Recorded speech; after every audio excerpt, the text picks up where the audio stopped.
Now I am going to discuss the next concentration terms and that is parts per million. Parts पर million भी solution के concentration को represent करने का एक मेथड है, बट यह मेथड उस सॉल्यूशन के कंसंट्रेशन को रिप्रेजेंट करने के लिए इस्तेमाल होता है जिस सॉल्यूशन में सॉल्यूट का अमाउंट वेरी वेरी स्मॉल हो। जब सॉल्यूशन में सॉल्यूट का अमाउंट बहुत बहुत कम हो, दैट मीन्स जब सॉल्यूट का अमाउंट सॉल्वेंट के रिस्पेक्ट में बहुत बहुत कम हो, उस केस में हम लोग पार्ट्स पर मिलियन का कंसंट्रेशन का यूज करते हैं। तो समझते हैं सबसे पहले कि what is meaning of parts पर मिलियन। पार्ट्स पर मिलियन बताने से पहले मैं मिलियन बता दूं। 1 मिलियन का मतलब होता है 1 million means 10 lakhs 10 to the power 6। 1 million means 10 lakhs means 10 to the power 6।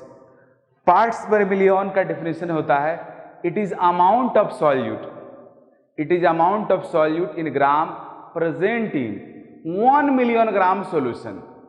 Means 1 million gram solution में means 10 to the power 6 gram solution में जितना ग्राम आपका सॉल्यूट होगा वही उस सॉल्यूशन में उस सॉल्यूट का पीपीएम कहलाता है। I repeat definition of ppm, it is amount of solute present in 1 million gram solution.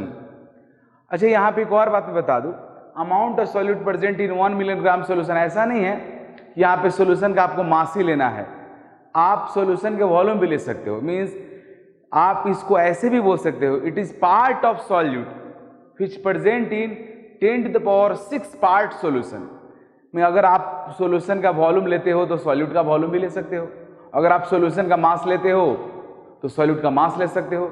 Means दोनों का यूनिट सेम होना चाहिए। मीन्स कोई बच्चा बोल सकता है एज फॉर एग्जाम्पल, जैसे मान लो 10 to the power 6 ग्राम आपने कंटामिनेटेड वाटर लिया। कंटामिनेटेड वाटर का मीनिंग हुआ पॉल्यूटेड वाटर। वाटर पॉल्यूटेड है मीन्स उसमें अनवांटेड मटेरियल प्रेजेंट है, लाइक क्लोरोफॉर्म, क्लोरीन, ये सब प्रेजेंट है उसमें।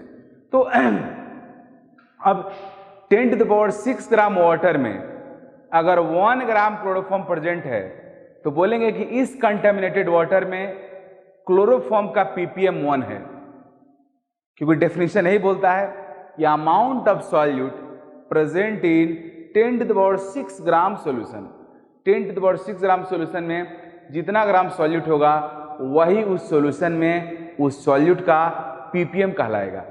लेकिन आप इस चीज को वॉल्यूम के टर्म्स में भी कर सकते हो। जैसे कोई बोल सकता है कि 10 to the power 6 millilitre contaminated water में 10 मिलीलीटर क्लोरीन गैस है, तो वहां भी क्लोरीन गैस का पीपीएम वाटर में कितना होगा जी? 10 होगा। तो मास और वॉल्यूम किसी का यूज कर सकते हो, बट मोस्ट कॉमन मास है। अमाउंट को हम लोग मास के टर्म्स में ही बात करते हैं, इसलिए मोस्ट कॉमनली मास है, इस वजह से मास का ही यहाँ मैं बात करूंगा। इसलिए मैं यहाँ पे लिखा भी हूँ मास of solute by mass of solution. लेकिन डेफिनेशन की बात करते हैं पार्ट्स पर मिलियन का, तो it is amount of solute present in 10 to the power 6 gram solution. तो यहाँ पे सॉल्यूट का अमाउंट भी हम लोग ग्राम में लेंगे क्योंकि सॉल्यूशन का अमाउंट ग्राम में ले रहे हैं। अब इसका मैथमेटिकल फॉर्मूला क्या होगा? तो मैथमेटिकल फॉर्मूला है पार्ट्स पर million of a solute means PPM of a solute is equal to mass of solute by mass of solution into 10 to the power 6। ये तो मैं फॉर्मूला आपको दे दिया, लेकिन इसका सिग्निफिकेंस बता रहा हूं।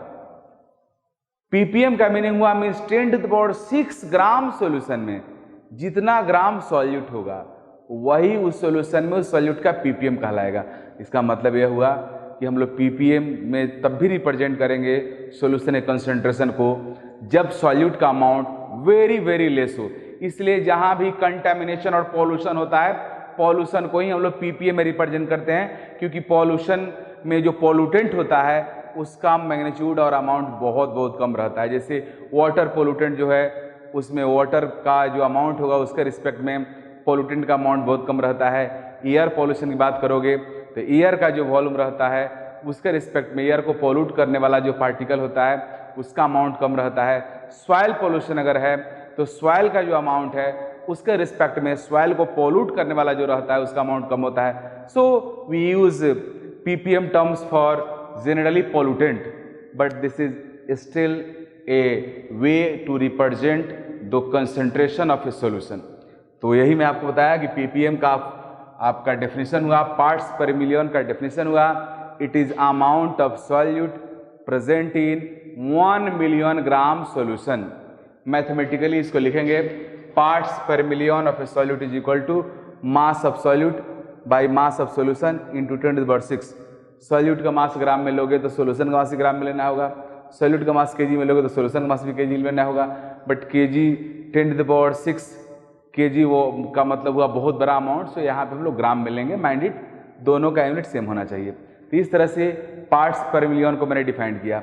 अब इस पार्ट्स पर मिलियन कोई एग्जाम्पल समझेंगे हम लोग। As for example, if ppm of chloroform, if ppm of chloroform का केमिकल फॉर्मूला CH3, CHCl3 होता है, CHCl3।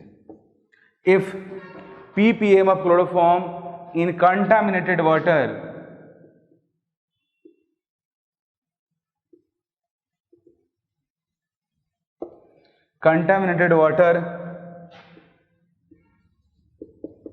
is 10, if ppm of chloroform in contaminated water is 10, it means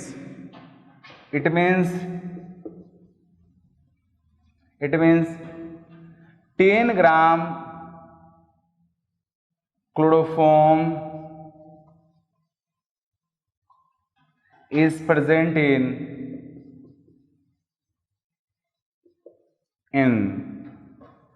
10 gram chloroform is present in 10⁻⁶ gram contaminated water, 10⁻⁶ gram contaminated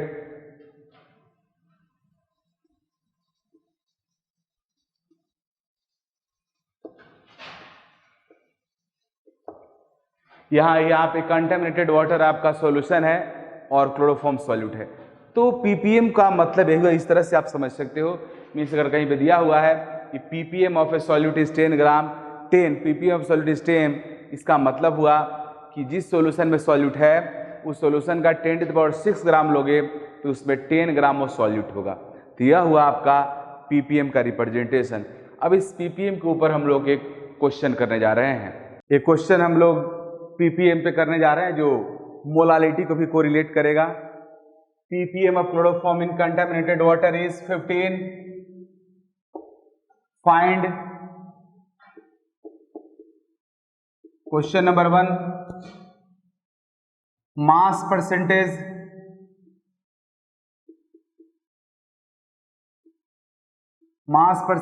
of chloroform. Second,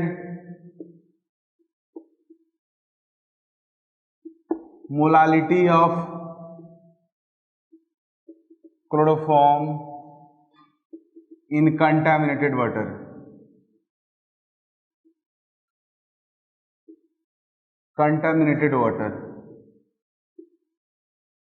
first question करने जा रहे हैं हम लोग। Solution देखो जी, mass percentage का मीनिंग क्या होता है?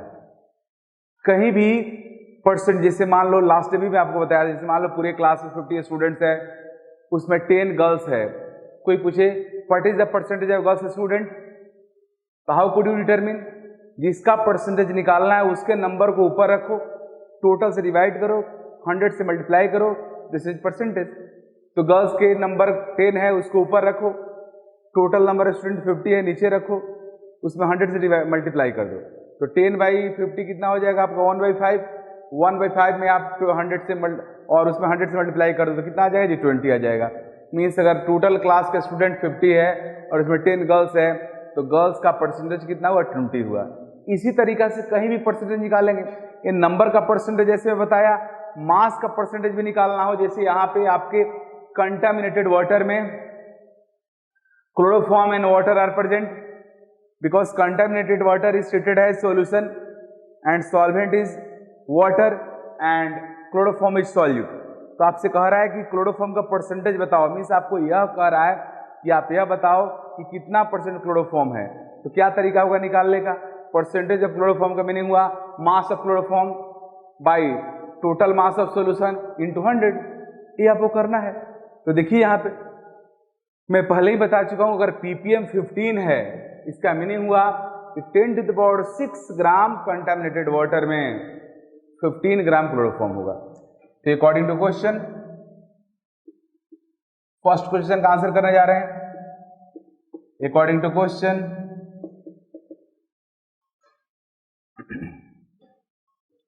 $15 gram chloroform is present in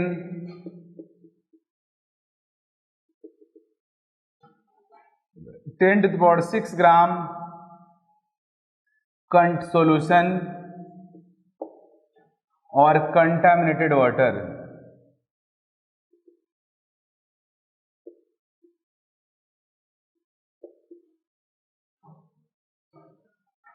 तो पता चल गया 15 ग्राम आपका सॉल्यूट है और 10⁶ ग्राम सॉल्यूशन है, तो मास ऑफ सॉल्वेंट निकाल लेते हैं। तो उसका जरूरत भी नहीं है, हमें पता चल गया 15 ग्राम यहाँ पे सॉल्यूट है और सॉल्यूशन का मास है 10⁶ ग्राम। तो परसेंटेज क्या होगा, mass percentage mass of chloroform is equal to what, mass of chloroform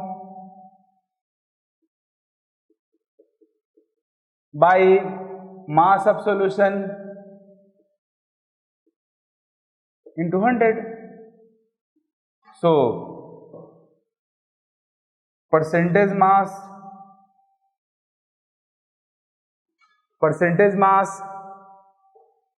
of chloroform, इसको हम लोग ऊपर लिखने जा रहे हैं। इसको आप देखो, इस चीज को यहां लिख दे रहा हूं, percentage mass of chloroform is equal to mass of chloroform. तो कितना है जी, 15 ग्राम है। 15 ग्राम क्लोरोफॉर्म का मास हो गया। सॉल्यूशन का मास कितना है, 10⁶ इंटू 100। तो 100 कट जाएगा, F4 हो जाएगा। तो मास percentage mass of chloroform will be what, 15 into 10⁻, नीचे 10 का पावर 4 है, ऊपर जाएगा तो 10⁻⁻4 हो जाएगा। तो 15 इंटू 10⁻⁻4 हो गया।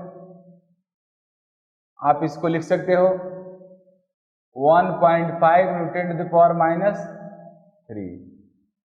इस तरह से आपका क्लोरोफॉर्म का मास परसेंटेज हो गया।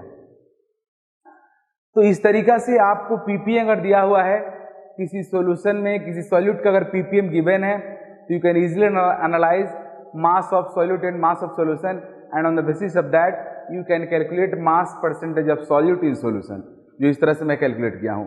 अब दूसरा इसका क्वेश्चन है जो मोलालिटी कैलकुलेट करना है। तो मोलालिटी कैसे कैलकुलेट करेंगे उसको देखो आप सब।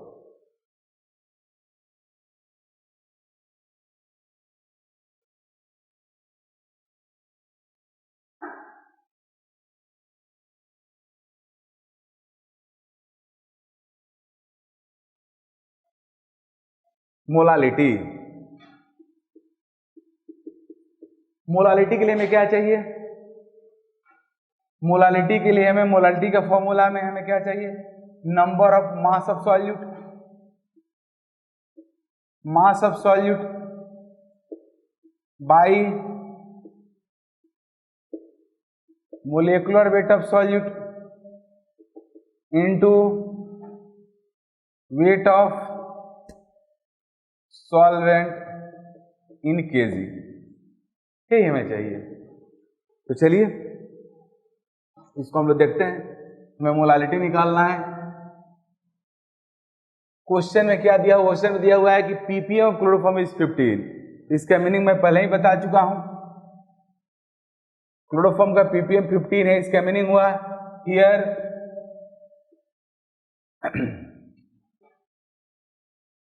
मास of solute means chloroform is 15 gram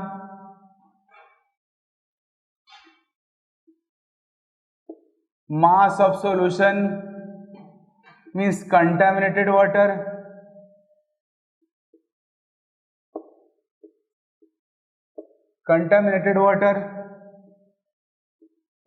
is 10 to the power 6 gram. Solution का मास पता है, सॉल्यूट का मास पता है, क्या निकाल लोगे? सॉल्वेंट का मास। सो मास ऑफ सॉल्वेंट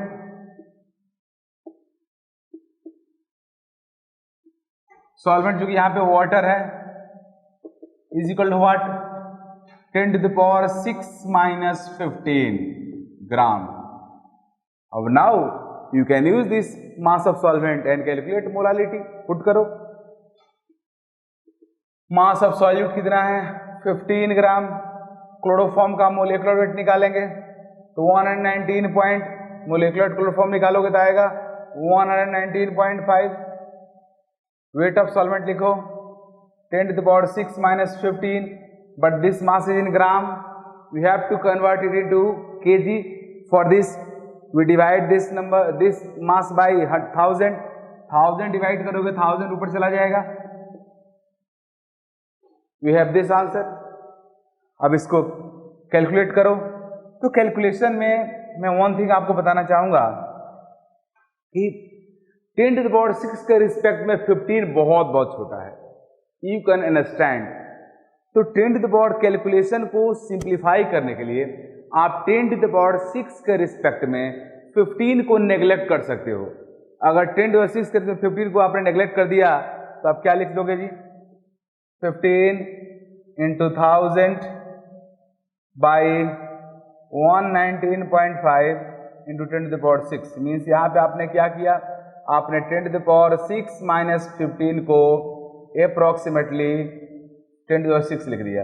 अच्छा, ये अप्रोक्स का साइन है, ये है जस्ट इक्वल टू दिस। इस साइन का मीनिंग होता है जस्ट इक्वल टू दिस। अब आप कैलकुलेट करो, 30 से 30 कैंसिल हो गया। इसको आप सॉल्व करके लिख सकते हो 1.25 10 to the power minus 4। तो इस तरह से आप पीपीएम और मोलालिटी क्वेश्चन को कनेक्ट करके बना सकते हो और इस तरह क्वेश्चन आता है। अब मैं आपको बताने जा रहा हूं, पीपीएम ही कॉमन है, बट आजकल कई सारे जेईई मेन और मेडिकल एग्जाम्स में पीपीबी पीपीटी पे भी क्वेश्चन आ जाता है। तो उसका मतलब क्या होता है, पीपीबी पीपीटी का मीनिंग क्या है, वो सारी चीज मैं आपको बताऊंगा। अब इसके जस्ट बाद उसको आप देखो। पार्ट्स पर बिलियन, इसका मीनिंग क्या हुआ? तो जिस तरह से मिलियन है उस तरह से बिलियन। देखो जी, इंग्लिश काउंटिंग जो रहता है, हिंदी काउंटिंग हमारा बढ़ता है इकाई, दहाई, सैकड़ा, हजार, 10,000, लाख, मीन्स एक एक जीरो आगे बढ़ता है। बट इंग्लिश काउंटिंग 3 डिजिट एक साथ बढ़ता है। मीन्स 1 10 to the power 3 तो बोलेंगे 1000, 10 to the power 6 फिर 3 डिजिट बढ़ा, इसको बोलते हैं million. 10 to the power 9 billion, 10 to the power 12 trillion, इस तरह से ट्रिलियन आगे बढ़ते जाता है। तो ये आपका हुआ 1000, यह मिलियन, यह बिलियन, यह trillion,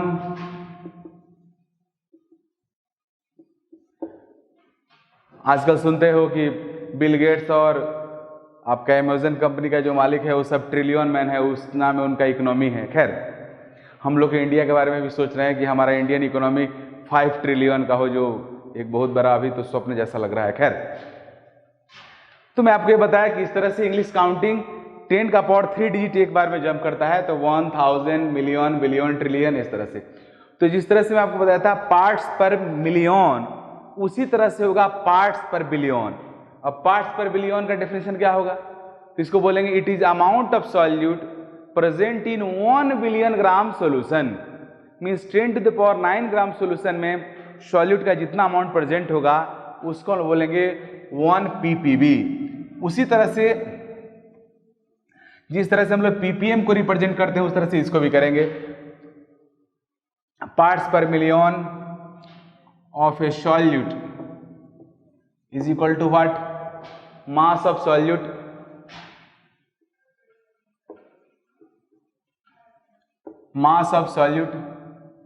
by mass of solution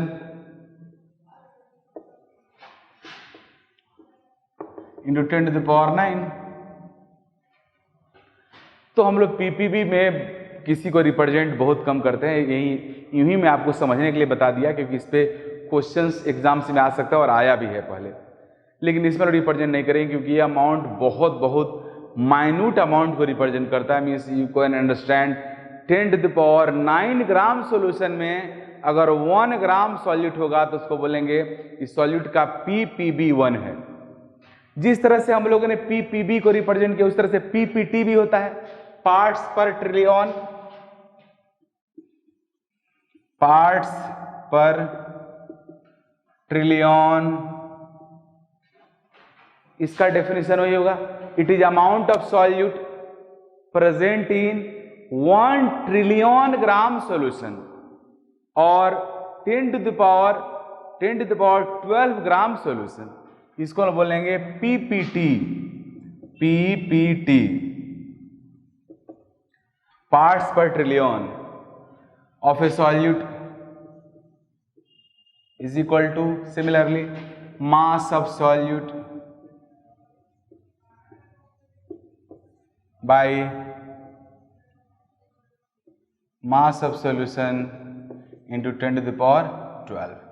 तो इस तरह से आप कर सकते हो, निकाल सकते हो। अब एक क्वेश्चन में देने जा रहा हूं। इस क्वेश्चन में मैं आपको अलग अमाउंट अलग अलग कोई पीपीबी में कोई पीपीटी में दिया रहेगा और आपको बताना रहेगा कौन सा अमाउंट सबसे ज़्यादा है।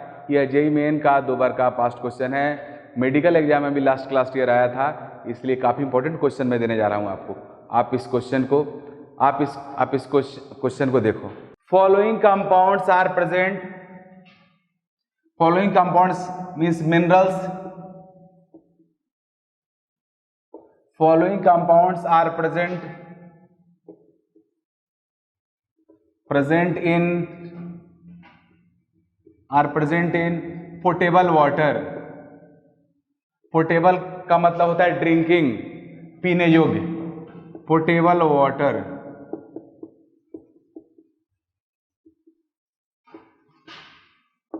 Portable water, portable water, fluoride, fluoride,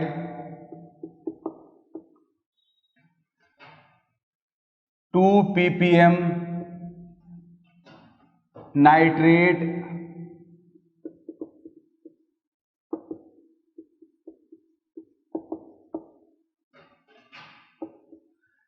ten ppb sulphate,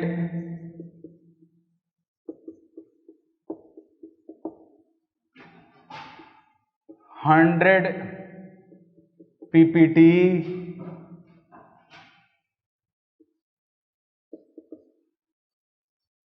bicarbonate,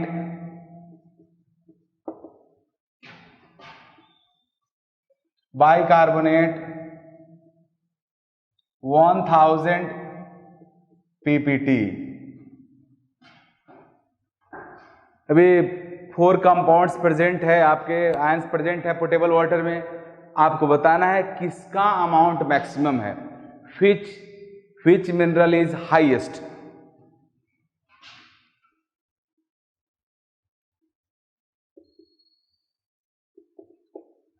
highest amount in water,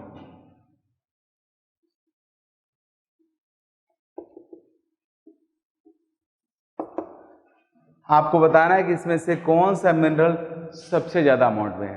तो देखो जी, all minerals are present in different amounts, मतलब डिफरेंट यूनिट्स। ये ppm में है, ppb में है, 2 ppt में है। तो सबसे पहले आपको समझने के लिए कि कौन ज्यादा है या कौन कम है, आप सबको सेम यूनिट में कन्वर्ट कर लो। मीन्स सभी को आप ppb में कन्वर्ट कर लो। तो ये तो ऑलरेडी ppb में है, 2 है, सॉरी सबको ppm में कन्वर्ट कर लो। ये ppm में ऑलरेडी ये ppm में है, इसको भी कन्वर्ट करेंगे ppm में, इसको भी कन्वर्ट करेंगे ppm में, इस सबको ppm में ही करेंगे। चलिए नाइट्रेट को करते हैं। नाइट्रेट का ppb 10 है, इसका मतलब क्या हुआ, 10⁹ ग्राम वाटर में 10 ग्राम नाइट्रेट है। तो ppm निकालने के लिए क्या करेंगे जी, पता कर लेंगे 10⁶ ग्राम वाटर में कितना होगा। तो nitrate, for nitrate 10 to the power according to question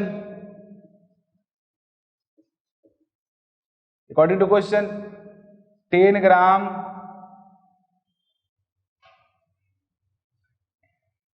10 to the power 9 gram water has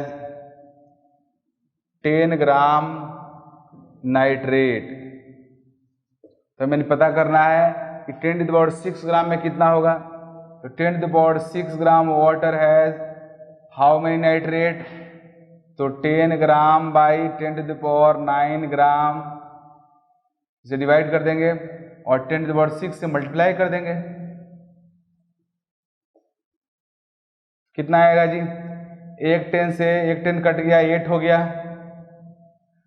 6 8 को 8 काटा 2 बच जाएगा, मीन्स कितना हो जाएगा, ये हो जाएगा 10 to the power -2 gram nitrate. इसका मीनिंग यह हुआ कि 10 to the power 6 gram water में 10 to the power -2 gram nitrate है, मीन्स नाइट्रेट का ppm कितना हो गया जी, 10 to the power -2। तो ppm ऑफ नाइट्रेट कितना हो गया, 10 to the power -2। तो क्लियर हो गया कि नाइट्रेट से ज्यादा अमाउंट में कौन है, फ्लोराइड है। अब पता करने जा रहे हैं हम लोग सल्फेट का और बाइकार्बोनेट का। तो बाइकार्बोनेट का ही हम लोग चेक कर लेंगे क्योंकि उसका 1000 ppt है, फिर उसके बाद सल्फेट का चेक करेंगे। तो चलिए बाइकार्बोनेट का चेक करते हैं। तो बाइकार्बोनेट के चेक करने के लिए वही लिखेंगे हम लोग, बाइकार्बोनेट का ppt 1000 है। इसका मीनिंग हुआ कि 1000 means 10 to the power 12 gram water में 1000 ग्राम आपका कौन होगा, बाइकार्बोनेट होगा। In 10 to the power 12 gram water has a equivalent sign है, हैज 10 to the power कितना जी, 1000 ग्राम बाइकार्बोनेट है, बाइकार्बोनेट। तो हमें निकालना है इसका ppm। तो निकालेंगे 10 to the power 12 gram water में 1000 का बाइकार्बोनेट है, तो 10 to the power 6 ग्राम में कितना होगा। तो इन 10 to the power 6 gram water has 10,000 में हम लोग 10 to the power 12 से डिवाइड करेंगे, इंटू 10 to the power 6 से मल्टीप्लाई करेंगे, कितना ग्राम बाइकार्बोनेट होगा। यह 6 से 6 कैंसिल हो गया और 3 6 को काट करके 3 कर दिया। तो इस तरह से कितना हो जाएगा जी, ये होगा 10 to the power -3 gram bicarbonate. Means 10 to the power 6 gram water में बाइकार्बोनेट का 10 to the power -3 ग्राम है। मतलब यह हुआ कि बाइकार्बोनेट का ppm कितना हो गया, ppm of bicarbonate 10 to the power -3 हो गया। तो देख लो, अब बाइकार्बोनेट का अमाउंट भी फ्लोराइड से अगर कम है तो सल्फेट का तो पक्का होगा, क्योंकि बाइकार्बोनेट 1000 ppt था और सल्फेट आपका 100 ppt था। तो इस तरह से आंसर क्या हो गया जी, आपका फ्लोराइड हो जाएगा। मीन्स इस तरह से आंसर फ्लोराइड हो गया, क्योंकि फ्लोराइड का जो अमाउंट है ड्रिंकिंग वाटर में वो सबसे ज़्यादा है। मीन्स मैं इस क्वेश्चन से आपको यह बताने का कोशिश कर रहा हूँ कि if more than one options are in different representation, like one is in ppm, other is in ppt, other is in ppb. So first of all you have to convert all into one unit, means ppm, and then you can easily decide which is higher and which is lower. तो इस तरह से question JEE Main 13 में भी आया था और medical 18 में भी आया था, फिर आगे भी इस तरह क्वेश्चन आता रहेगा क्योंकि एक पैटर्न क्वेश्चन है। तो अब मैं आपको पढ़ाने जा रहा हूँ फॉर्मेलिटी। ट्रूथ तो यह है कि फॉर्मेलिटी कंसंट्रेशन रिप्रेजेंट करने का एक मेथड जरूर है, बट फॉर्मेलिटी ही है। मीन्स इसका कोई खास इंपॉर्टेंस नहीं है। ऐसा क्यों नहीं है उसको यहाँ पे समझो। देखो जी, फॉर्मेलिटी का हम लोग यूज पहले के बुक्स में होता था ज़्यादा। फॉर्मेलिटी का यूज हम लोग तब करते हैं जब हमारा सॉल्यूट आयनिक कंपाउंड होता है। As for example sodium chloride, sodium chloride एक आयनिक कंपाउंड है। तो आयनिक कंपाउंड जब हमारा सॉल्यूट होता है उस समय हम लोग फॉर्मेलिटी यूज करते हैं। ऐसा क्यों? तो ऐसा इसलिए कि आगे मैं आप सबको पढ़ाऊंगा कि आयनिक कंपाउंड्स के पास आयनिक कंपाउंड के पास मोलिकुलर फॉर्म नहीं होता है। ये मोलिकुलर फॉर्म का क्या मीनिंग होता है डिटेल में मैं आपको आगे पढ़ाऊंगा। कि पहले थोड़ा बहुत बताऊंगा केमिकल बॉन्डिंग में और फिर आप आगे बढ़ते जाओगे। आयनिक कंपाउंड मोलिकुलर फॉर्म में नहीं रहता है, एक क्रिस्टल लैटिस के फॉर्म में रहता है। इसलिए सोडियम क्लोराइड का जो NaCl लिखा जाता है यह सोडियम क्लोराइड का मोलिकुलर फॉर्मूला नहीं है, क्योंकि इसके यह मोलिकुलर फॉर्म में एग्जिस्ट ही नहीं करता है। तो इसके पास मोलिकुलर फॉर्मूला कहाँ से आएगा? तो इसका मोलिकुलर फॉर्मूला नहीं है। जब इसका मोलिकुलर फॉर्मूला ही नहीं है तो इसका मोलिकुलर वेट ही नहीं होता होगा, मोलिकुलर कुछ होता ही नहीं होगा।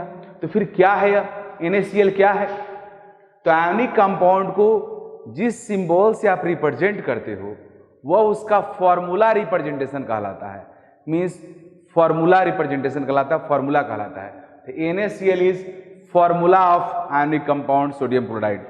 NaCl जो लिखा हुआ है यह सोडियम क्लोराइड का फॉर्मूला रिप्रेजेंटेशन है। तो आयनिक कंपाउंड के पास जब मोलिकुलर फॉर्म नहीं होता है, उनका फॉर्मूला होता है, तो उनका मोलिकुलर वेट भी नहीं होता है। तो फिर क्या होगा? फॉर्मूला वेट होगा। मींस फॉर्मूला वेट यह हुआ आयनिक का सोडियम क्लोराइड का फॉर्मूला। और फॉर्मूला वेट क्या होगा? फॉर्मूला वेट सोडियम का एटॉमिक मास कितना होगा जी? 23। क्लोरीन का 35.5 ऐड करो कितना हो जाएगा जी? 58.5 ग्राम। तो 58.5 ग्राम सोडियम क्लोराइड का मोलिकुलर वेट नहीं है, फॉर्मूला वेट है। तो जब हमारा सॉल्यूट आयनिक रहता है, आयनिक कंपाउंड होता है, उस केस में हम लोग इस फॉर्मेलिटी का इस्तेमाल करते थे। लेकिन केमिस्ट्री को इजी बनाने के लिए साइंटिस्टों ने बोला कि आप आयनिक कंपाउंड के फॉर्मूला को मोलिकुलर फॉर्मूला जैसा ट्रीट कर सकते हो। Means now sodium chloride can be used as molecular formula, NaCl can be used as molecular formula of ionic compound sodium, ionic compound sodium chloride. Sodium chloride का जो NaCl लिखा हुआ है इसको फॉर्मूला के मोलिकुलर फॉर्मूला के तौर पे यूज कर सकते हो। जब इसको मोलिकुलर फॉर्मूला बोलोगे तो यह फॉर्मूला वेट क्या बन गया जी? Molecular weight. जब फॉर्मूला वेट बन गया मोलिकुलर वेट तो आपका फॉर्मेलिटी क्या बन गया? मोलारिटी। क्योंकि मोलारिटी फॉर्मेलिटी में डिफरेंस है कि यहाँ पे मोलिकुलर वेट लिखा हुआ और यहाँ पे क्या लिखा हुआ है जी? फॉर्मूला वेट लिखा हुआ है।